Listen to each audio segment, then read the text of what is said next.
നമസ്കാരം. വാളെടുത്തവൻ വാളാൽ എന്നൊരു പഴമൊഴി കേട്ടിട്ടില്ലേ? ആ അവസ്ഥയിലാണ് കേരളത്തിലെ അന്തം കമ്മികൾ ഇപ്പോൾ.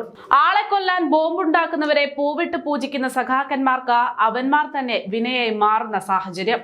അതാണ് കഴിഞ്ഞ ദിവസം നാം കണ്ടത്.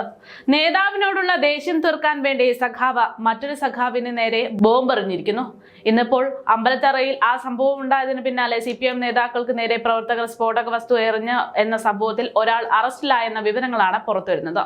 സംഭവത്തിൽ CPM പ്രവർത്തകൻ ലാലൂർ സ്വദേശി രതീഷ്, മുട്ടിച്ചരലിലെ ഷമീർ എന്നിവർക്കെതിരെയായിരുന്നു പോലീസ് വധശ്രമത്തിന് കേസെടുത്തതെന്നാണ് വിവരം. ഇതിൽ കൂട്ടുപ്രതിയായ ഷമീറാണ് അറസ്റ്റിലായിരിക്കുന്നത്. സ്ഫോടക വസ്തു എറിഞ്ഞ രതീഷ് ഇതിനു മുമ്പ് തന്നെ അറസ്റ്റിലായിരുന്നു.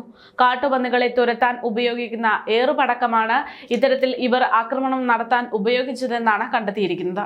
ഇത് നേതാക്കളുടെ മുന്നിൽ വീണ ഉഗ്ര ശബ്ദത്തോടെ കഴിഞ്ഞ ദിവസം പൊട്ടിയത് വലിയ ചർച്ചയായിരുന്നു.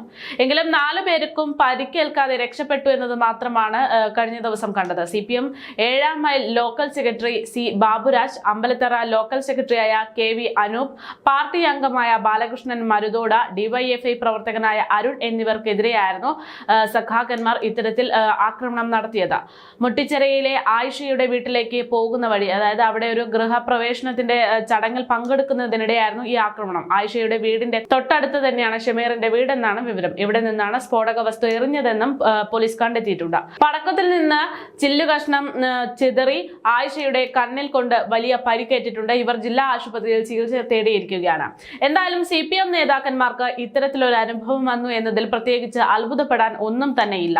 കാരണം ഇന്ന് ഏറെ വിവാദങ്ങൾക്കും ആരോപണങ്ങൾക്കും എല്ലാം ഒടുവിൽ അതിനെയെല്ലാം കാറ്റിൽ പറത്തിക്കൊണ്ട് പാനൂരിൽ ബോംബ് സ്ഫോടനത്തിനിടെ മരിച്ച സഖാക്കന്മാർക്ക് വേണ്ടി നിർമ്മിച്ചിരിക്കുന്ന സ്മാരകം CPM സംസ്ഥാന സെക്രട്ടറി MV ഗോവിന്ദൻ ഉദ്ഘാടനം ചെയ്യുകയാണ്.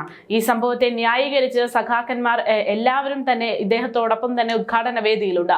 രക്തസാക്ഷികൾ തന്നെയായിരിക്കും. അവർ എന്ത് ബോംബ് നിർമ്മിച്ചാലും, അവർ എന്ത് ചെയ്തെന്ന് പറഞ്ഞാലും അതിൽ യാതൊരു മാറ്റവുമില്ല എന്ന് പറഞ്ഞുകൊണ്ടാണ് ബോംബ് നിർമ്മാണത്തിനിടെ കൊല്ലപ്പെട്ടവർക്ക് സ്മാരകം നിർമ്മിച്ചതിനെ ന്യായീകരിച്ചുകൊണ്ട് CPM നേതാവായിട്ടുള്ള P ജയരാജൻ ഉൾപ്പെടെയുള്ളവർ രംഗത്തെത്തിയിരിക്കുന്നത്.